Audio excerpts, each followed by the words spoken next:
So hello, my name is Jake Long. I'm the area coordinator at the uh, University of Alaska Fairbanks Department of Residence Life. So this is a pretty informal first Friday. At the conference, we had a lot of people who were talking about conduct and care and just kind of how those things interact with each other and seeing about how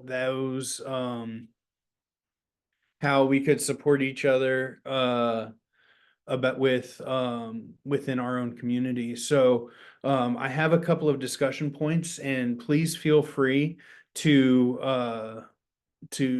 chime in at any point if you have a question or a thought or really just want to participate in. So some of the first things that I want to bring up is the rules. And the rules for this are just be respectful. And if this video is being recorded, the Zoom meeting is being recorded. If there's something afterwards that you'd like to talk about or discuss with, I'd really like to talk about setting something up so that conduct and care officers within Northwest NWACUHO can kind of, share things moving forward. So we'll discuss that towards the end. So the just to get us started, I kind of wanted to talk with everyone about care or conduct philosophies. Specifically at your university and what they may look like. At the University of Alaska Fairbanks, we have a very combined conduct and care philosophy. Our Office of Rights, Compliance, and Accountability oversees, it's our Dean of Students office effectively. They oversee our care processes, our accountability processes, and our conduct offices. I work with Department of Residence Life as the main hearing officer and conduct officer for the residential students, but I work closely with our ORCA is what we would call it too. One of the big things that we have found is we try to make our conduct not so much about punishing people, but as educating people on what not to do, because a lot of our students this is their first time out of the house, and we're actually finding, especially with COVID, we have a lot of students who are learning high school lessons with adult consequences. So we are attempting to get those students to learn those things as quickly as possible with as minimum impact uh, on their ability to gain an education. And accountability is a big part of that. I wanted to ask any of y'all, do any of y'all have similar philosophies or philosophies that may differ in how you approach both care and conduct together? Are they two completely separate things, or are they two intertwined things, or are they some other arrangement?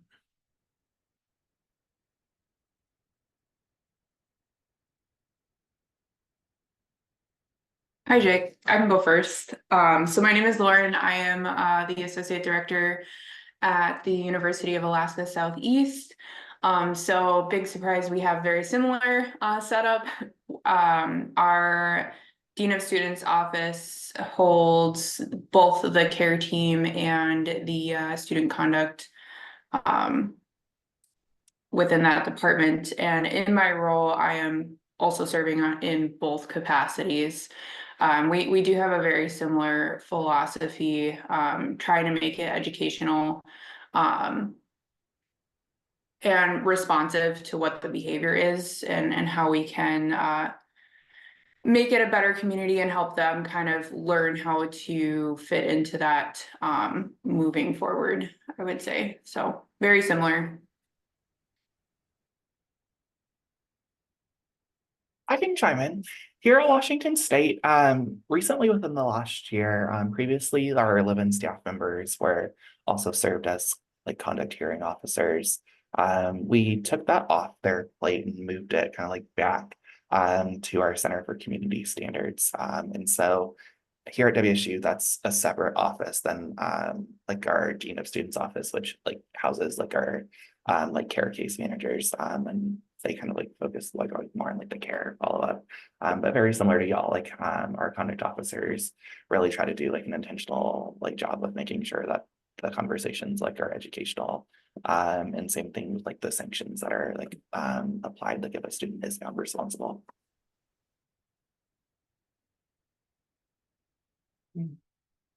Okay, thank you. So as part of creating that more educational opportunity out of our conduct processes, do any of the y'all use a sanctioning matrix or have any go-to resources that y'all think would be useful for people for creating educational sanctions?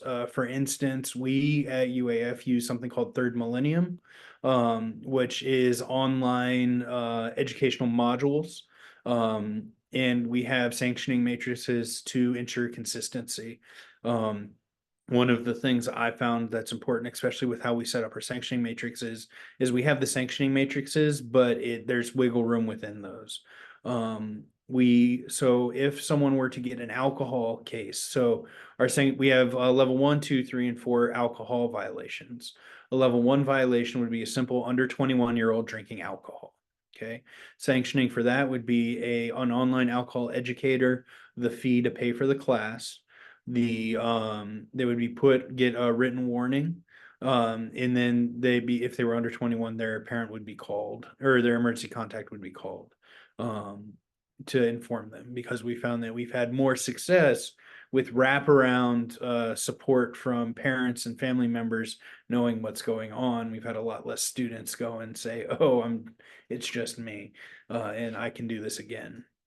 Additionally, a level 2 violation would be a second offense. And that would be all the same sanctions, except for the online educator would be an in-person 2-part class that's put on by our student health and counseling class, or student health and counseling unit. And then they would also be placed on probation. A level 3, the easiest level 3 is someone over the age of 21 providing alcohol to someone under the age of 21. We would be doing a housing assessment. At UAF specifically, we've had problems where we've had people under the age of 21 providing for people over the age of 21, providing for people under the age of 21. And we've taken that very seriously, especially within our policies. Every time we have removed students from housing for providing alcohol to minors before, because it has become such a big problem, and it's kind of curbed lately because we found it was just the same couple of people all the time providing alcohol. At one point, we had an individual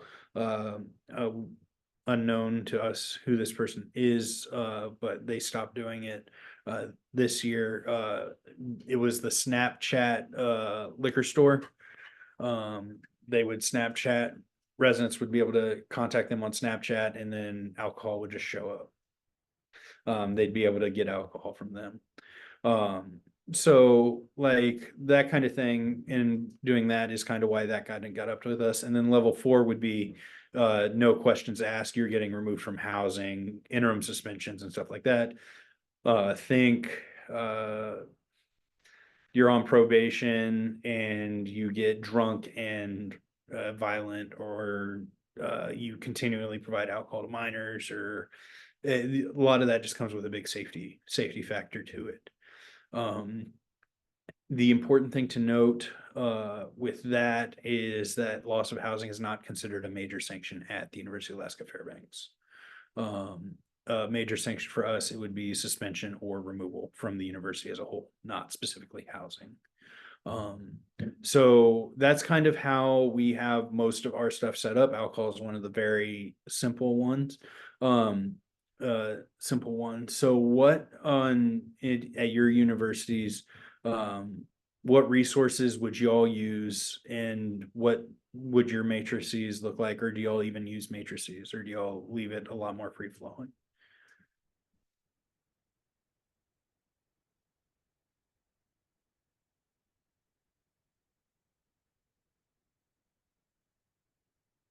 Okay, cool.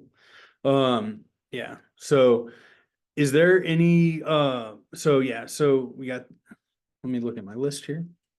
Thank you. Okay, so for the thing is next kind of topic I want to talk about was how, like, when we were doing our sanctioning and we were doing our counseling out, specifically if we had someone who lost housing, what steps do y'all take to do that? Is it a completely administrative process? Do you have UPD involved? Do you have care involved? At UAF, I've found a lot of support, and there's actually Alyssa Koyux on here. She was the case manager who worked with me on this one. When we're removing housing, I actually am going to start doing it down in our Orca office. Any meeting I may be removing housing, that way we can support that student through the care process as well.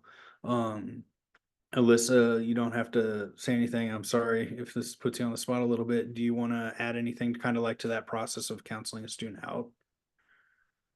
Um, yeah, so when we have a student who experiences loss of housing, or through this process, a lot of times they also have housing insecurity. I think that's pretty common, across the Northwest here, but it's especially common in Alaska, where we have students who don't have the ability to make it back home. They don't have the ability they don't have friends or family who they could stay with temporarily while they kind of get on their feet. And so our office works with them to connect with resources, to connect with housing insecurity, like community organizations. And then there's other processes through our office that can help out, kind of depending on a student's situation. Sometimes they qualify for an emergency scholarship, which could help out as they're transitioning off campus. Yeah. Thank you, Alyssa. But yeah, so have y'all had any experiences where y'all have mashed up and had to mix your care and conduct processes like that? Any other examples or experiences?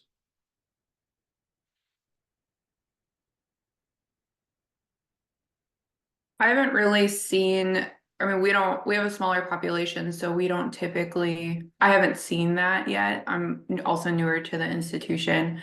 But I have seen it where either somebody was denied housing or they were given a notice to quit. And typically, you know, in my role, we're having some of those conversations with the student to see, you know, how can we help you have a soft landing into the community?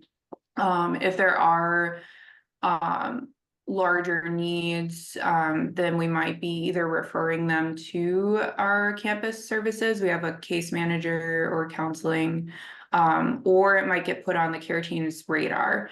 And I have seen it where people have had care team requests to maybe get a plane ticket home or something of that nature.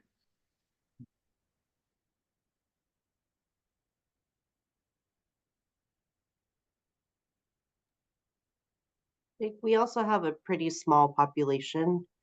And while those two things are definitely split on our campus, we work pretty closely together on everything. So for the most part, you know, we have a weekly meeting that we're all kind of in the same spaces together for. So yeah, I mean, it feels like on our end, there's pretty constant communication, whether it comes to care or conduct between any parties that need to know. In that communication, sometimes you'll find you're at split ends, I guess would be, or opposite ends of a situation. How have y'all mitigated those? Conduct is saying one way, but care is saying like this student needs this. One very uh a simple example would be we have a student who is going through a mental health crisis, but had some major policy implications.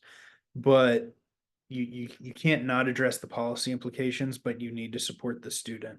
So have y'all had any examples or any situations where you've had to balance that line and kind of how did you all fail it, or how did y'all not fail it, excuse me, manage that process? I've got some examples, but my voice is starting to hurt a little bit, so.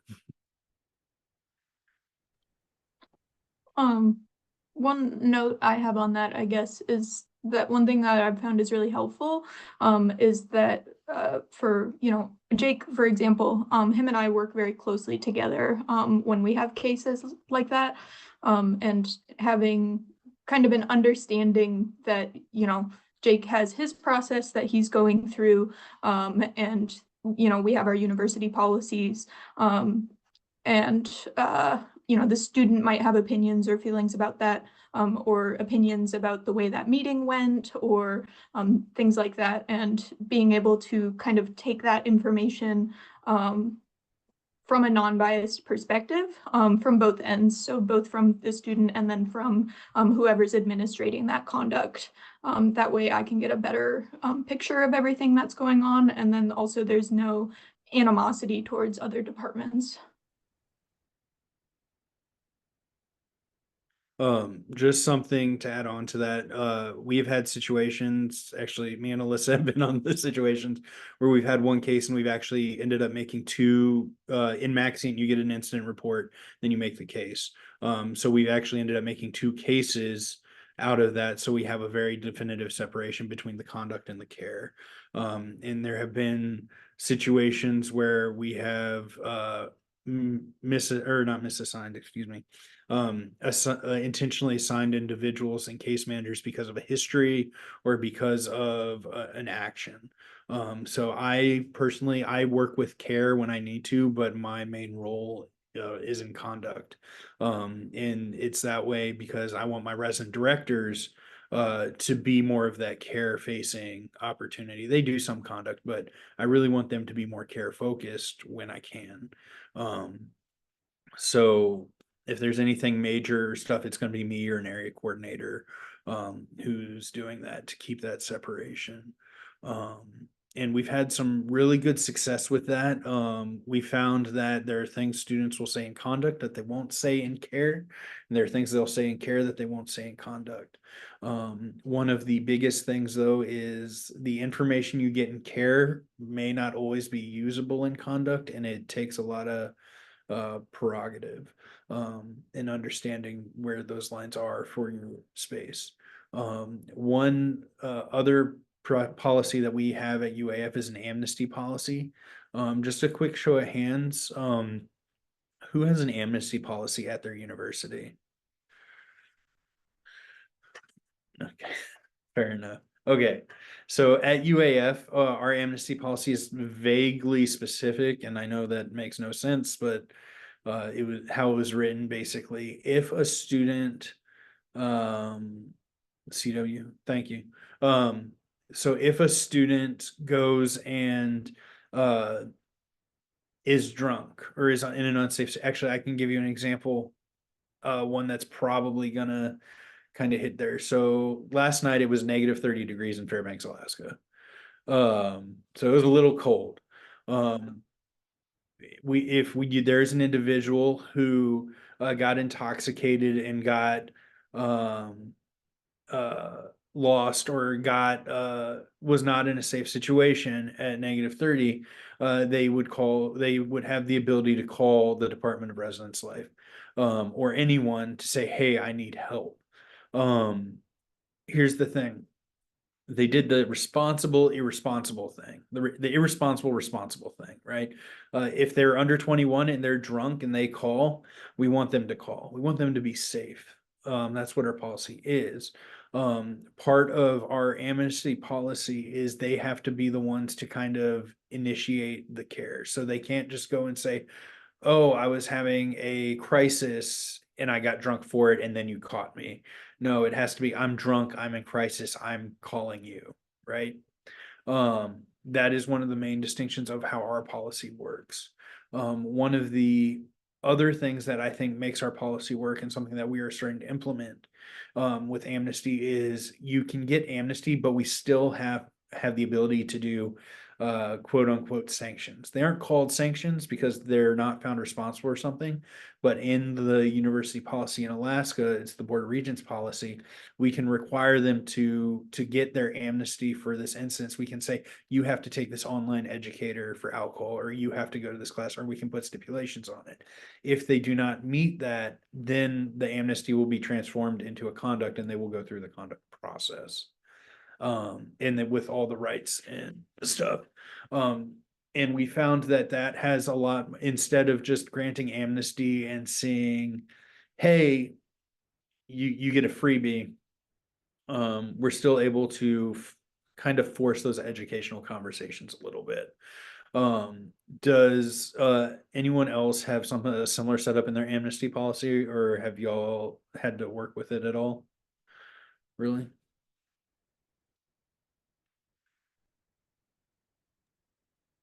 Oh, I haven't had to work with it at all yet. I do know that students have been requesting that it's a little bit more public facing so they can understand it better. And it is relatively vague, I would say. So yeah, haven't had to use it much yet, but I think we're gonna be looking at it soon. Okay. Yeah. So yeah, so amnesty. So on the care side, and for those of you that went to my presentation, I talked with this a little bit. The one of the biggest things that I have personally seen at the universities I've worked at with care is healthy boundary setting on the case managers and on the university as a whole. So we are here to help students. That is what we always say. That is what we are here for. A large part of that is setting those boundaries and helping out those students. Has anyone ever had issues with students crossing those boundaries, and kind of what did that look like um, for uh, for people, or what did that look like? Did you have to change case managers? Did you just tough it out? Was it a conversation? We've had situations here where it's led to conduct because of just blatant crossing of lines. Um, and just kind of how we've dealt with it. Have any of y'all had an experience like that, or how did y'all handle something like that? It doesn't have to be a conduct related thing, but just basically people crossing the lines and boundaries you're setting up. How have y'all addressed that before?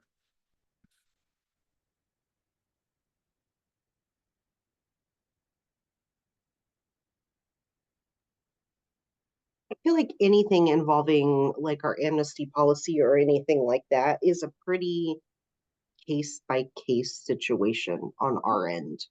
And I don't think, maybe we've just gotten lucky. I'll keep my fingers crossed, but I don't think that we've had a lot of abuses of that. And ours is pretty public facing. We've worked a lot in this last, I don't know, year or so to like really get, just our general student code of conduct out there and things like the amnesty policy and how to use it appropriately. Yeah. And like I said, I don't think we've had a lot of abuse of it. There's more questions, I would say, on the administrative end for those of us who like end up hearing and processing these things to look at it and make choices on whether, we think it's appropriate to go that route. But I don't think our students are having trouble with it. Maybe they don't know it exists yet. Like I said, we've been trying to get the word out there, but it's always possible. Yeah, it's always a balance between with especially like amnesty policies. You need them to know enough to know it exists and what it's for, but not enough to To find loopholes. Yeah. I was at a school down in Georgia, Kennesaw State, where they implemented an amnesty policy, and one of the organizations found a loophole. So basically, they'd see people coming, and then all of a sudden, we'd get a lot of phone calls. All of a sudden, saying I'm not safe or I'm not in support. That organization is not allowed on campus anymore. for many more reasons than just that one thing, but yeah. Um, yeah, so I mean, the example that comes to my mind isn't necessarily amnesty related, but it's boundary related. Sometimes students will push on those or like communicate with you in inappropriate ways or things like that. I just recently had a student who I was working with for mental health concerns, and they reached out to me via email after hours, needing to talk to somebody immediately.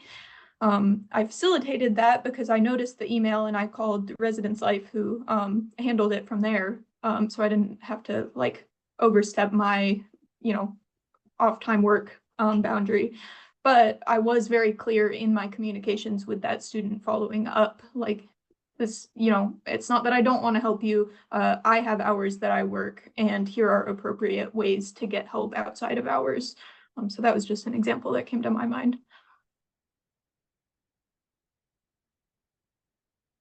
yeah, one of the things we found, in speaking to Alyssa's point, because we've had several students who have done that, giving out of personal contact information is always risky. At UAF, we're lucky enough, we get duty cell phones, which are great because I can walk around with them. I can forward my work phone to it. I have it when I'm on duty with me, but I also can turn it off and I can forward it. So if I'm going to be gone for a long time, I'll be able to forward my phone to the duty phone or to someone who would be able to respond to that. I'm assuming all of y'all, excuse me, y'all's universities have some kind of duty structure. At UAF, in the residential side, we have, or actually, I'm going to talk about Orcas a little bit too. We have on-call individuals. So we have the RAs who are on call, uh, nightly, in there. That's a nightly rotation. Then we have assistant resident directors, who are undergraduate students. They hold an RD level duty phone, with support of an RD. So we have an RD who's on for a week, and that an ARD takes one night a week. We set that up to keep our RDs from getting burnt out, because we were finding they were getting a lot of calls that were just piddly. I'm going to be honest with you, just piddly stuff. And the ARDs keep that off of the RDs, and if anything major comes up, the RD gets called. And then we have a backup on call, which is the area coordinator, which is the duty rotation I'm in. So it's the area coordinator, director, and associate director. And then just recently, uh, much to our excitement, our offices of rights, compliance, accountability, ORCA, has a duty rotation now to assist with Title IX, um, uh, timely warnings, or any urgent matters that may like think, oh, we need a university no contact order or something like that in the middle of the night kind of stuff. And that's associate director, assistant or associate directors and up in ORCA. Yeah, associate. Yeah, and we're real excited for Orca to have theirs because now we're not just calling one person, and they're able to actually take a break. This also, this setup is also allowed for a separation, especially with with high needs individuals for contacting. So they may not get the number for the person like they used to, but they will get the duty number, and someone will always be able to answer that and support them. Yeah.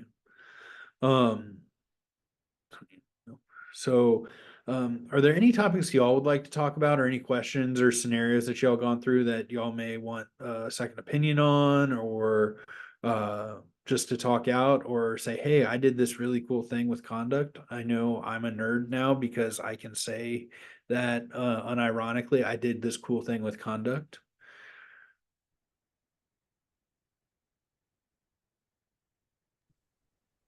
We don't currently have matrices for sanctioning, and I'm curious if anybody's ever undergone a process to create them, or if they've just been pre-existing at your institutions, and what that process might look like.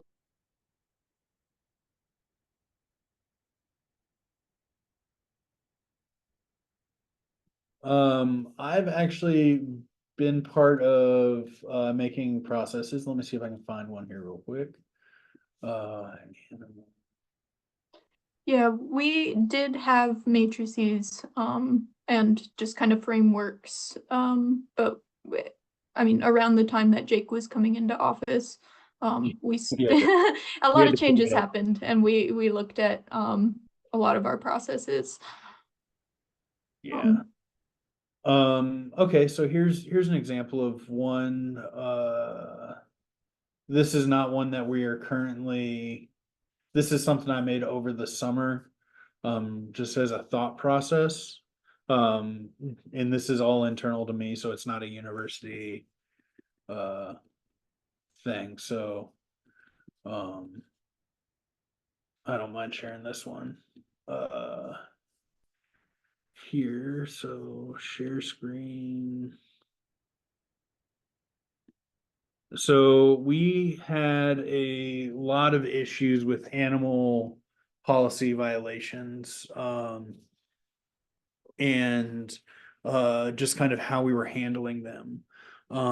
So I wrote this up just kind of to get my own thoughts in order, for like what it would be. So this is kind of like the start of a sanctioning matrix. Um, so uh first thing I did when I created mine, was that I looked at what are the levels of problem, right? I work backwards. So at what point do we just say get out, do not pass go, you need to leave, right? Um, so for this, it would be something that creates unsafe conditions or occurred multiple times and have lasting effects on community and or creates unsafe conditions. So let's say we had a pet, so we can have pets, service animals, and ESAs at UAF. Different buildings can have different areas, things. Employee, family, graduate housing can have pets. That's just kind of way that's set up. But for instance, if I had a dog go and bite someone, that's a do not pass go thing. That animal is getting removed immediately. And then we'll go through conduct, but the outcome, if found responsible, would be removal.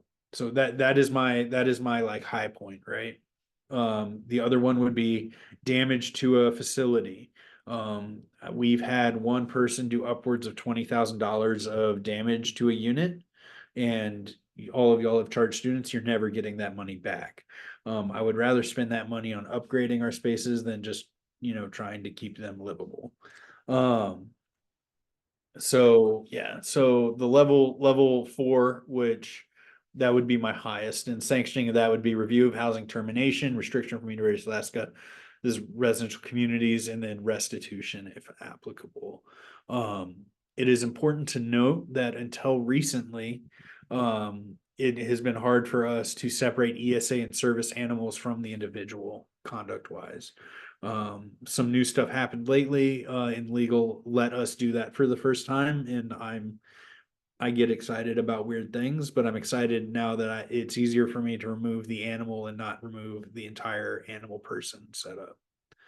So yeah, so you had that, and then that's a level 4. So so that's kind of always my starting point, then I just work backwards. So a level 3 incident would be a third time noise complaint, second time animal waste cleanup if the handler does not report it. Think a dog using the restroom in a hallway, and we find it and have to clean it up. Third time animal waste cleanup, if the handler reports it and follows up. So if they go and clean it and are able to clean it themselves, but if we have to go and incur a cost to clean it, that's where we do it. And then major animal related damage, and this would be, we'd be placing them on probation, which would be effectively warning. We would do review their housing. Basically, is this a tenable situation? So this is where we'd be like, maybe you shouldn't be living here. Restitution, and then an action plan. And that action plan would be, I'm gonna take my dog out 4 times a day as opposed to 2 or whatever. So just making that plan and being able to be held accountable to it. A level 2 would be second time noise complaint, first time animal waste cleanup, second time waste cleanup, or minor animal related damage. And then first is like a noise complaint or animal waste cleanup, right? So one of the important things I would look at when making a sanctioning matrix is this isn't, we used to have them first offense, second offense, third offense, fourth offense. But we found that the severity of what we were doing was always negating what our matrix. So like for first offense alcohol, it would be something along the lines of you take this online class. Well, or you take this online class and a few other things. Well, that student needed more than that online class, so we would always end up bumping it up to the second interaction sanctions. But then they had their second interaction, we'd already done the second interaction, or the second level sanctioning. So by moving it to levels, we can look at the severity and outlines of what happened. So actually, I think, let me pop out of here. Do we have the alcohol? FY23 alcohol drug? And then Jake, what's your process for like as you're coming up with these? Like this seems kind of like a draft, and then I know that sometimes you bring stuff to the table for the residence life team, things like that. How do you start that process of review for when you want to implement these sanctions, or not sanctions, matrices? It's a pretty informal process. I call Katie and go, Katie, I have an idea. No, so basically what that looks like, here's another one, that, we have, that's a little bit more, put out. So this is our alcohol sanctioning guidelines for substance related violations. So the way it goes from what you just saw, which was just me piddling around, getting my thoughts in order, to actual doing it, is you need to find out who can appeal, who's your appeal. So our conduct process is pretty hierarchical. So if an RD does something, the student has an appeal with me. If I do something, they have an appeal with my director. But it always goes through ORCA. So Officer Rights, Compliance, Accountability. So ORCA is the department that I work with, have most heavily to create things like this. The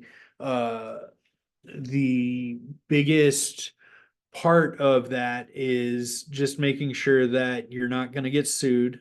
You need someone who knows what's going to get you sued, and you need someone who knows your policy inside and out, because it's very easy to say this is a good idea for sanctioning and then just kind of do it and realize, oh, I'm breaking my own rules.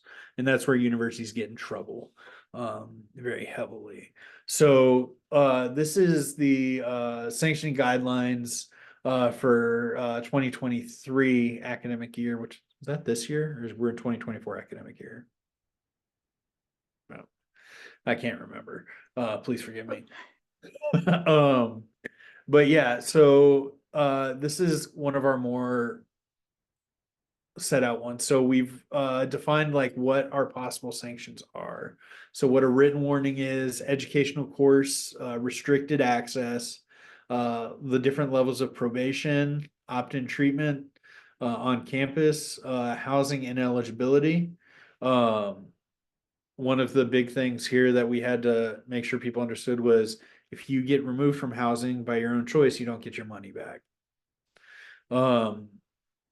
Major sanction warning, which is basically saying, hey, you're crossing into the boundary of we're going to kick you out of school, not just out of housing.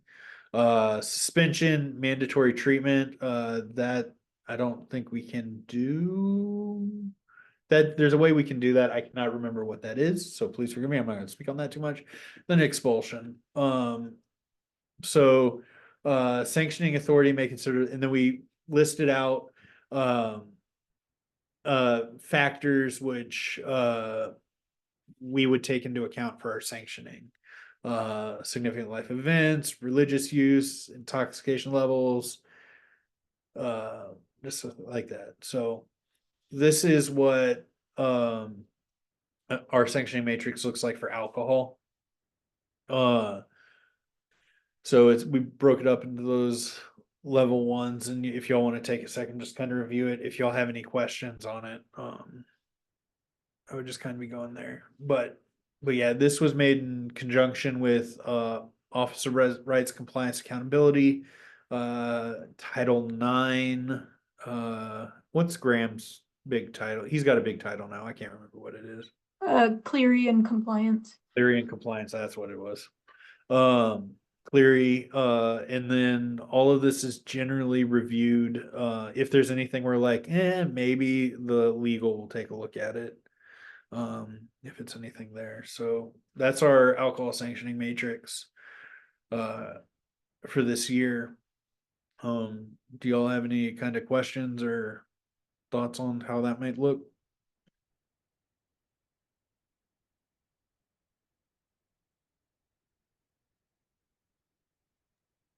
I do like the levels. I think that's really helpful, versus the occurrence, Yeah. that it's set up that way. Yeah. That was Corbin's idea.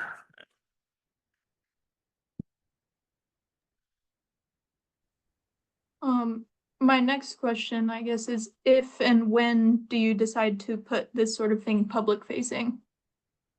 So that's a personal opinion. If any student asks to look at this, we'll show it to them. There are some universities that have it all super public and you can go look it up. There are a lot of reasons to do that and a lot of reasons not to do that. It really just depends on how your university feels. Listen, do you remember the COVID sanctioning matrices? Vaguely, yes. Let's see if I can find those.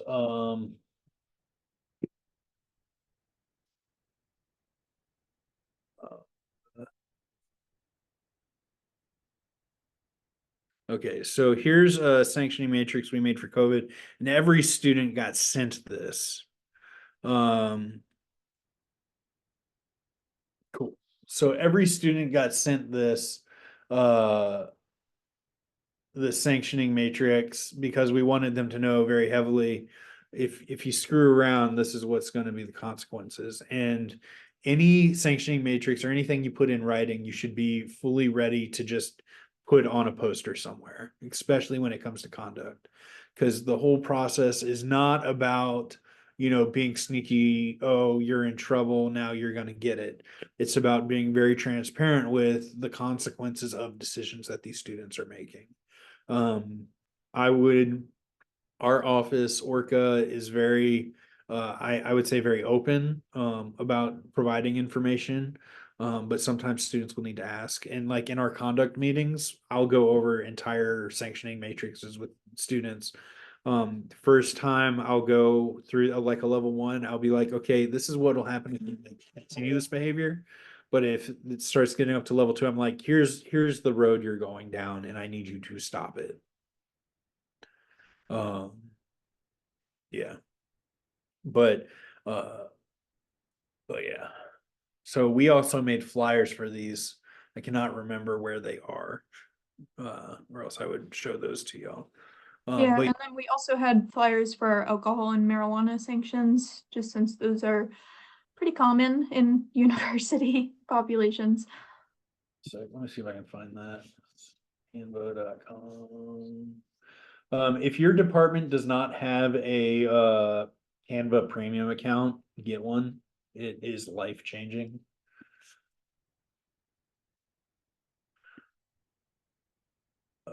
Oh, here you go. So these were posted up all over the university. We put these in, these are old style. We put these in, the wood center all throughout the halls, stuff like that.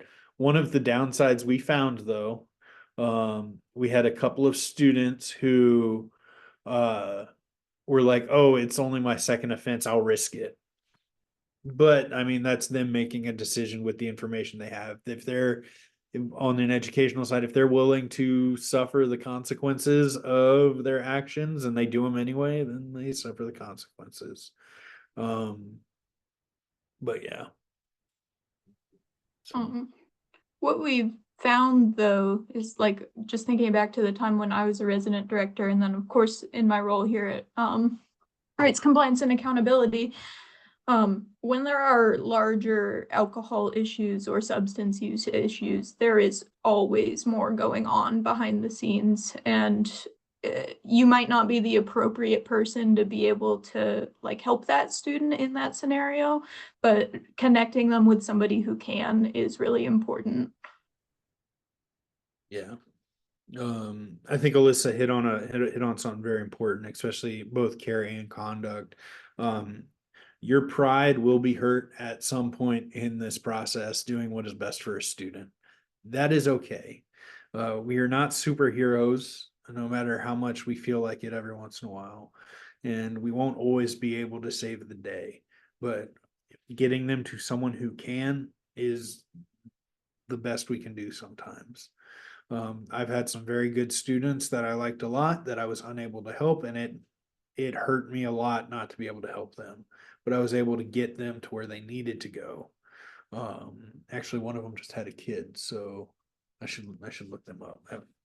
Haven't said hello in a while, but yeah, yeah. Hi, John. This is Ian from CWU. Hey.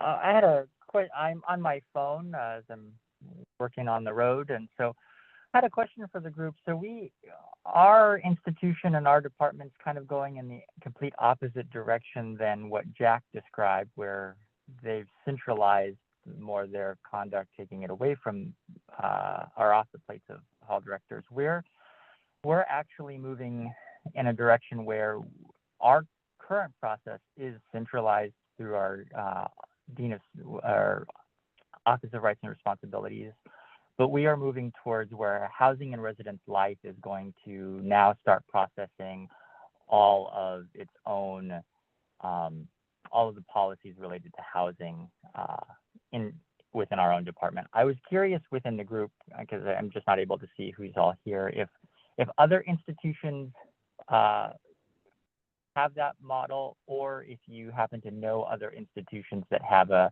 kind of that bifurcated process. Hey, I can jump in. Ian, it's Jack. And just to clarify, here at WSU, so any like housing policy violation, our live-in staff like take those and like hear those cases. But any like drug or alcohol, like or like any like additional conduct violations are heard through like our conduct office. And so we can have like that split a little. Previously that like our live-in staff heard kind of like first time drug and alcohol violations as well, but like we moved like that piece of things like off of our like live-in staff plates. Jack, is that even if the alcohol or drug incident took place inside the residence halls, it would still go to your centralized conduct office? Yes. Okay. So I think ours is anything that happens in the residence halls is going to be heard by myself and my staff. So essentially we're looking at a model where if it happens off campus, essentially, or somewhere not in a residence hall, it'll go to our centralized conduct office. Anything including first-time alcohol and drug would be heard by our staff. We've talked to a couple other institutions that have a similar model, and I was just curious if other folks happen to know that, and or what conduct software y'all might use. I can speak a little bit too on this. I've seen success in both setups. I've been at a university down in Kentucky where it was residence life didn't do any conduct. Um, and I've been at here. So our resident directors, so part of my position is I do conduct for housing areas. So even those higher level alcohol and whatnot, as long as it's a minor sanction, which is everything up to removal of housing, we're able to hear it. Um, I have seen success in in bifurcating those. It's just where you draw the lines, right? So if your dean of students wants to take all the alcohol and stuff or not, as long as your dean of students, so at UAF, as long as Orca and Residence Life are on the same page, um, or not, uh, not, uh, um, excuse me, I'm having a brain fart. As long as everyone involved is on the same page and enforcing the same policies, I mean, there's not a whole lot of room for skullduggery in there. So it's not your pick your adjudicant, pick your sanction kind of thing. Yeah. Does that make sense? And then the other thing too is for those decisions that residence life is making, once they get to the level of higher concerns, our offices just work very closely together to determine best next steps. And sometimes having an extra, pair of ears on a situation is helpful. Great. So it sounds like that relationship, even if it's a kind of whatever system, that relationship between the offices that are hearing conduct is really important. So Yeah. Great. Thank you. So we're about to run out of time. Does anyone have any last thoughts or would like to continue the conversation maybe through a thread? Or I know at the conference we were talking about getting a posting board or something set up. Jack, I think I need to talk with Tiffany more about that. Yeah, that's something that was in development that like we just need to work on a little bit more before we like roll it out to everybody. But yeah, it's like in the works. Um, cool. So if y'all have any questions or want to reach out to me, please feel free. My email is jlong48@alaska.edu. Thank you very much for y'all's time and I look forward to talking with y'all more throughout the year.